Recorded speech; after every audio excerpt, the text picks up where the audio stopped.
다른 광고는 없고요. 이 시간은 바로 말씀 보겠습니다. 요한복음 2장 23절에서 25절입니다.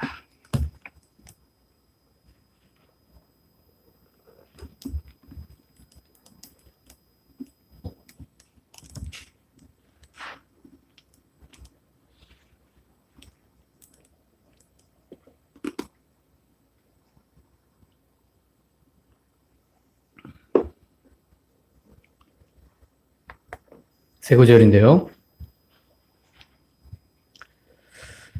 다 같이 세 구절이니까 다 같이 합독하겠습니다.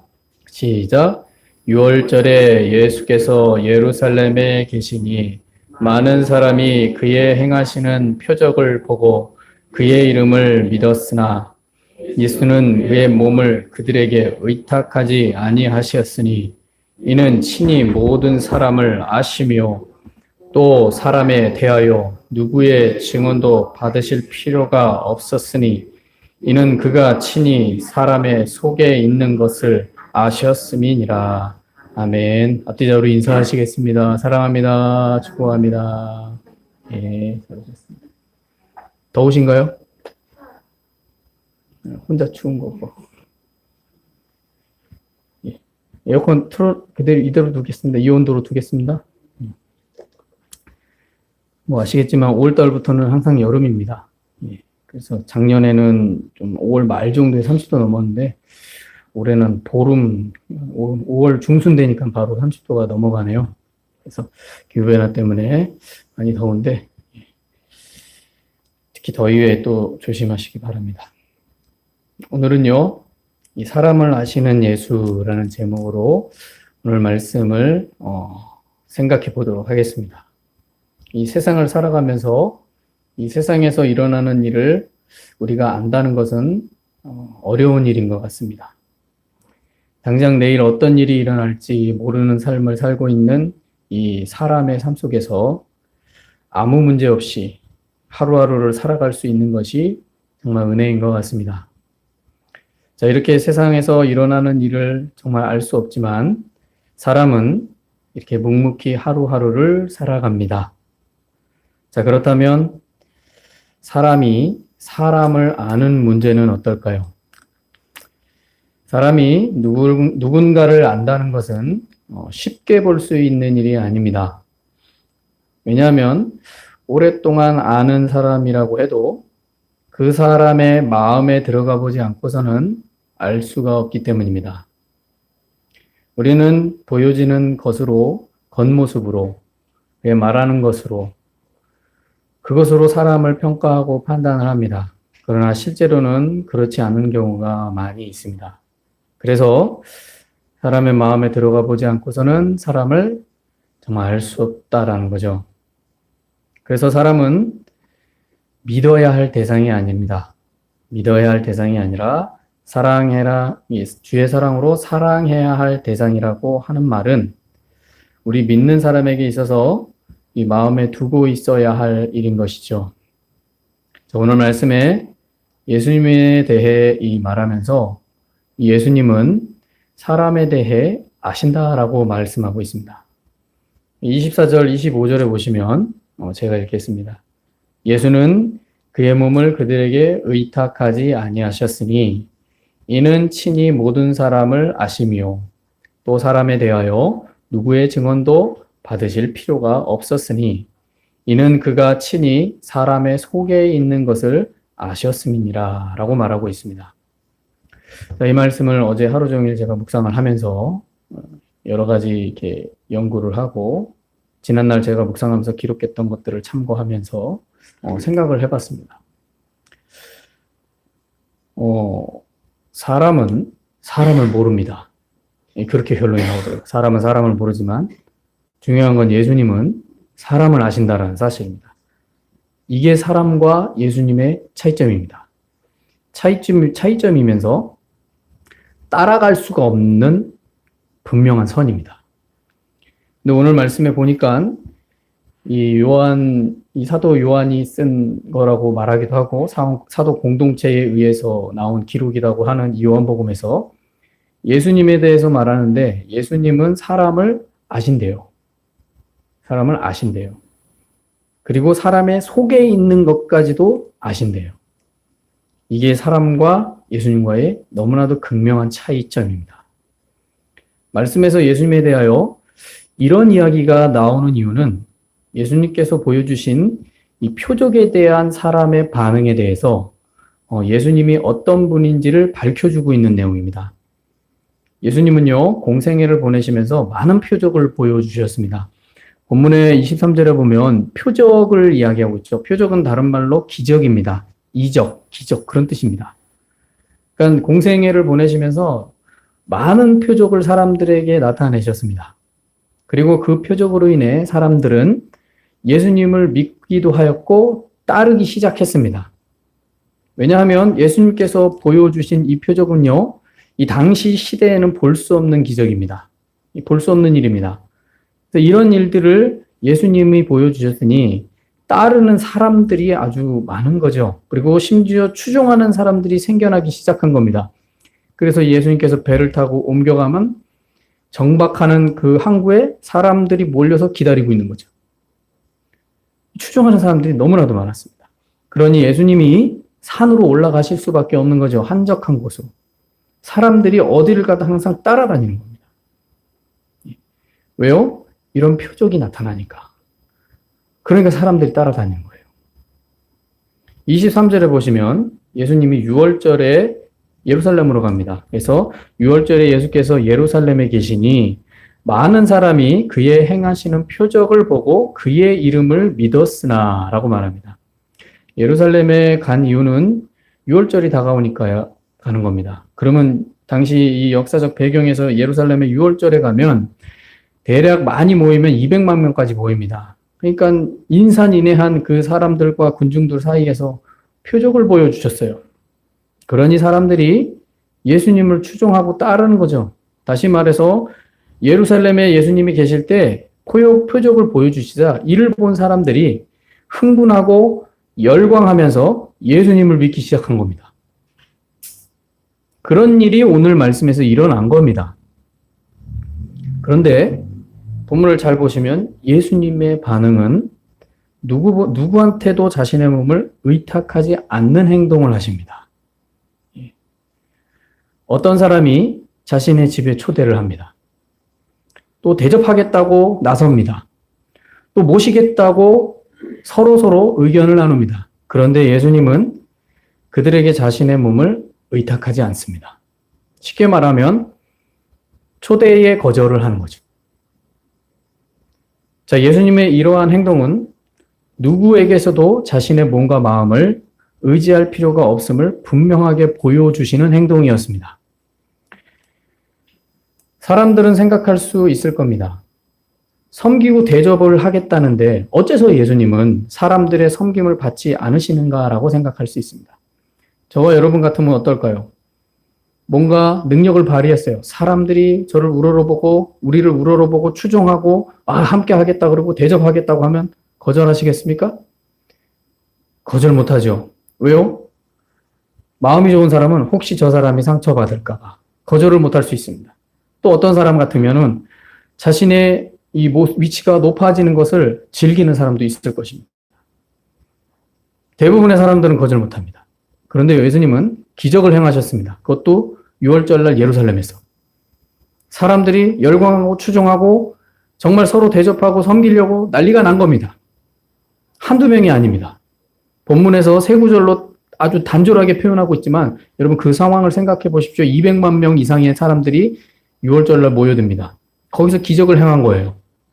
난리가 나겠죠. 난리가 나지 않겠습니까? 멀리서 볼 거 아닙니다. 만약에 뭐 그런 일이 있을 줄은 모르지만 저희 교회 안에 어떤 질병 걸린 사람이 목사가 기도해 줬더니 그 자리에서 나섰어요. 저와 여러분들이 그걸 눈으로 봤어요. 무슨 일이 벌어질까요? 열광할 겁니다. 그런 일을 예수님이 지금 예루살렘에서 하신 겁니다. 그런데 대접하겠다고 섬기겠다고 그 기적을 본 사람들이 섬기겠다고 하는 사람들을 다 외면하십니다. 여러분 이해할 수 있을까요? 근데 예수님이 그런 행동을 오늘 말씀에서 보이시고 있는 겁니다. 그러나 사람들의 이러한 반응에 예수님께서 표적을 보여주셨기 때문이지, 아무런 표적을 보여주시지 않았다면 과연 예수님을 섬기려고 했을까 하는 생각을 해봅니다. 표적을 보여주시지 않고요, 그냥 예루살렘에서 말씀 가르치고 복음 전했다면, 여러분, 과연 예수님을 대접하겠다라고 나서는 사람이 있을까요?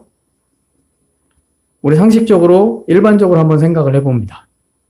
아마 없을 겁니다. 누가 하겠습니까? 예. 랍비라고 칭하는 사람도 아니고요. 실제로 정식 어떤 가말리아의 사내들이나 가말리아에서 공부한 예수님도 아닙니다. 누가 인정해 주겠습니까? 쉽게 말하면, 오늘날로 말하면 학위가 없어요. 예. 정식 코스를 밟은 분이 아니에요. 근데 가르치고 있는데 제가 대접하겠습니다. 나설 사람이 있을까요? 예수님은 아셨던 것이죠. 표적을 보여주니까 사람들이 열광하고 대접하겠다고 해서 그들을 다 거절하신 겁니다. 사람은요, 도움을 받았거나 어떤 혜택을 입었거나 아니면 사람에게 이득이 된다는 생각이 들면 움직이게 되어 있습니다. 이것이 사람이 보여주는 일반적인 행동입니다. 그렇지 않습니까? 도움을 입었고 어떤 혜택을 입었어요. 그리고 저 사람과 함께 있으면 이득이 되겠다. 이런 생각이 들면 움직이지 않겠습니까? 이게 일반적인 사람의 모습입니다. 이게 나쁜 게 아니에요. 다 그래요, 사람들이. 예. 말씀에서 예수님께서 사람들에게 의탁하지 않은 것이 이런 이유 때문입니다. 사람들은 예수님을 통해 표적을 보았습니다. 병자가 낫는 걸 보았고요. 소경이 눈을 뜨는 걸 보았고요. 안질병이가 일어나는 걸 보았습니다. 생각지도 않은 귀신 들린 사람이 떠나가는 것을 예루살렘에서 보았습니다. 그러니 그 표적을 보았습니다.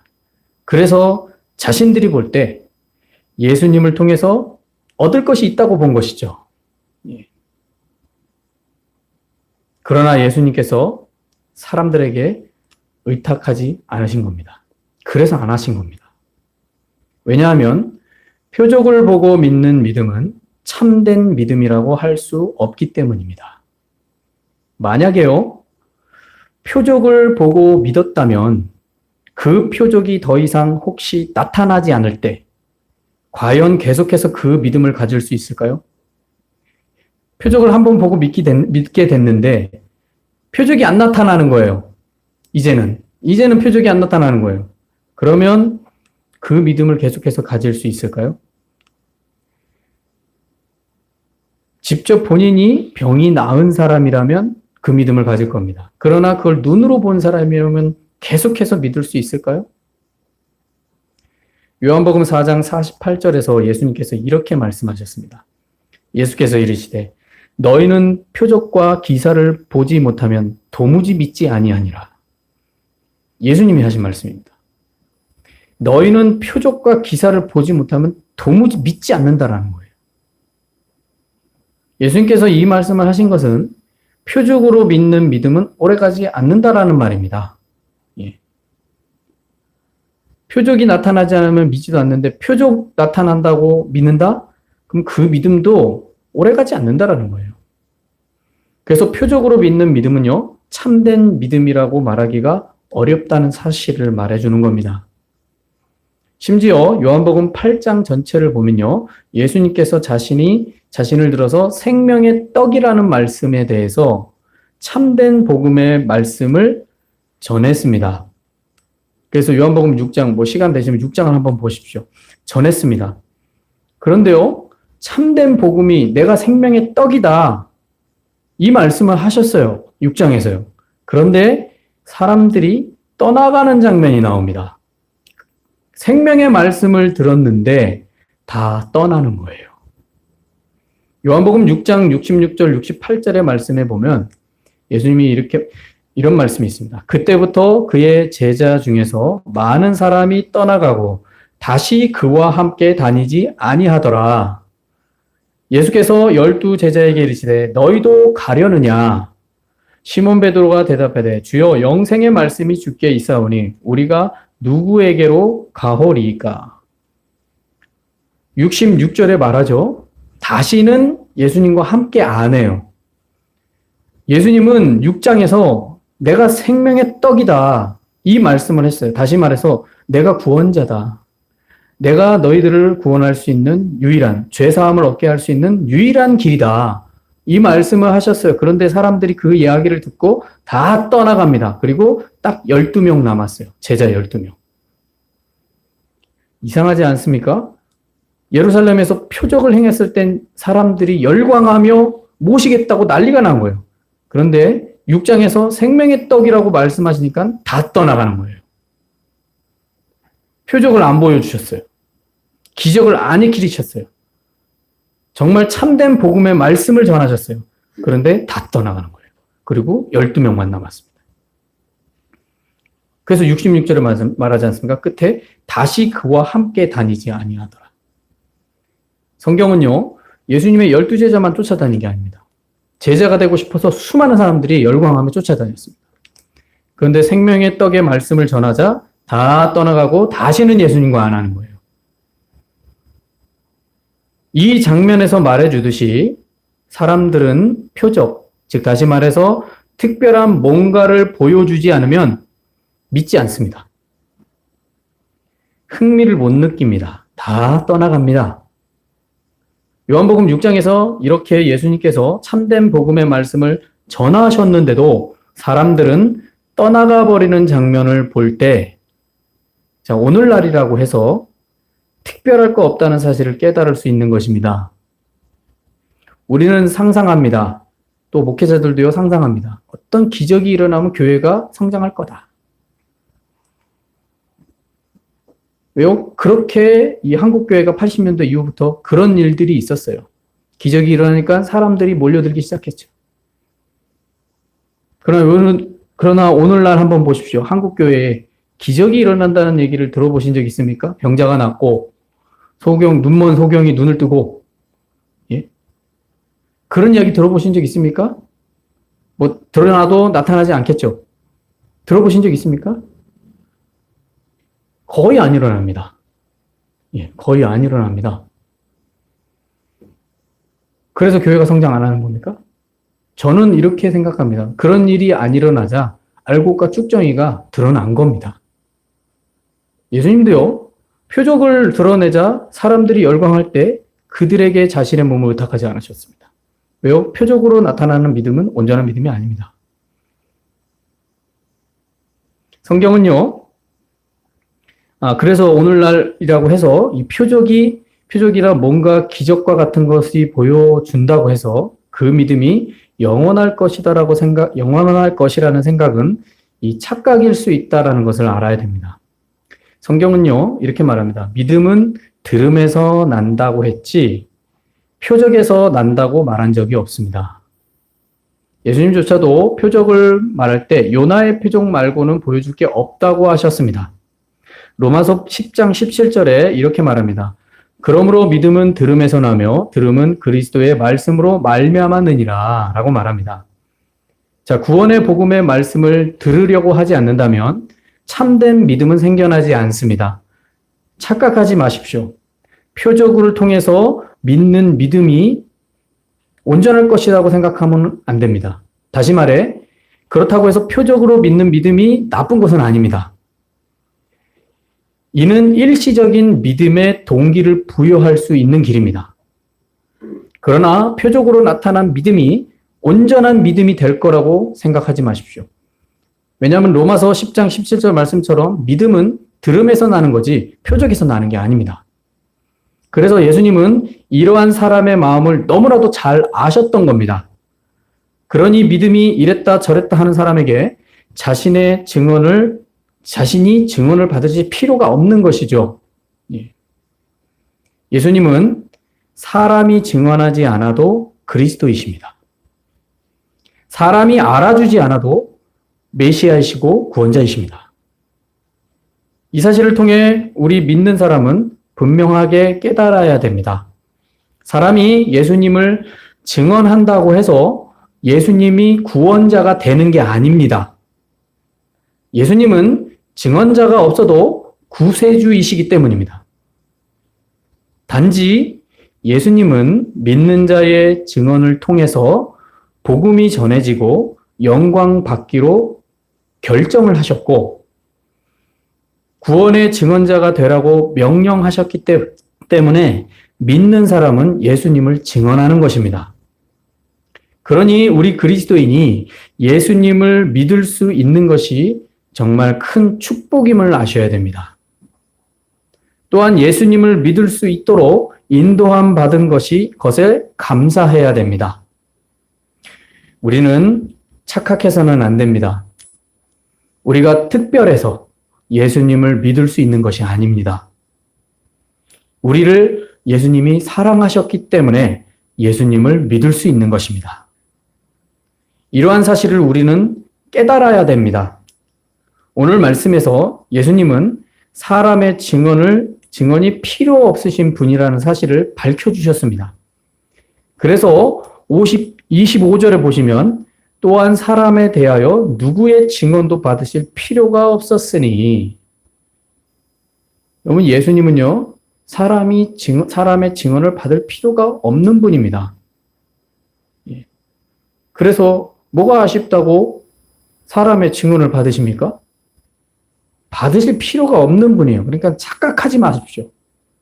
나 없이면 안 돼.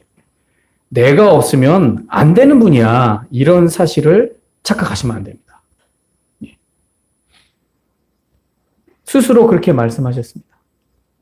태초부터 스스로 계신 하나님이시고 주님이신 예수님은 죄와 사망에 이를 수밖에 없는 우리를 위해 이 세상의 구원자로 오셨다라는 이 사실, 그리고 표적을 통해 믿음의 동기를 얻기를 원하셨고 그 믿음으로 시작해서 예수님의 말씀을 들음으로 참된 믿음에 이르기를 원하시는 우리 예수님을 깨달아야 됩니다. 나보다 나를 더 잘 아시는 주님은 우리의 믿음의 모습을 또한 잘 아십니다. 어떤 생각을 가지고 믿는지 너무나도 잘 아십니다. 사람은 모릅니다. 표현 안 하면 알 수가 없고 깨달을 수 없습니다. 근데 예수님은 아십니다. 사람의 마음이 어떤 생각을 가지고 있는지를 너무나도 잘 아십니다. 오늘 말씀에서 사람을 아시는 예수님에 대해서 우리가 생각해 보았습니다. 짧은 말씀이지만 한번 생각해 보았습니다. 우리가 인정을 하든 인정하지 않든 분명한 것은요, 예수님은 사람을 아십니다. 그래서 우리 각자를 너무나도 잘 아십니다. 그러므로 예수님을 믿는 믿음을 말씀을 통해 확신하시기 바랍니다. 그분만이 저와 여러분이 생명을 얻고 구원을 받는 길이고 이 세상을 살아가면서 인생의 인도함을 받을 수 있는 유일한 길이라는 사실을 믿으시기 바랍니다. 그것이 예수님을 믿어야 하는 길입니다. 그래서 참된 믿음의 길로 들어서셔서 정말 다시 한번 믿음으로 도약하는 저와 여러분 되시길 예수님의 이름으로 축원합니다. 기도하시겠습니다. 오늘 사람을 아시는 예수님에 대해서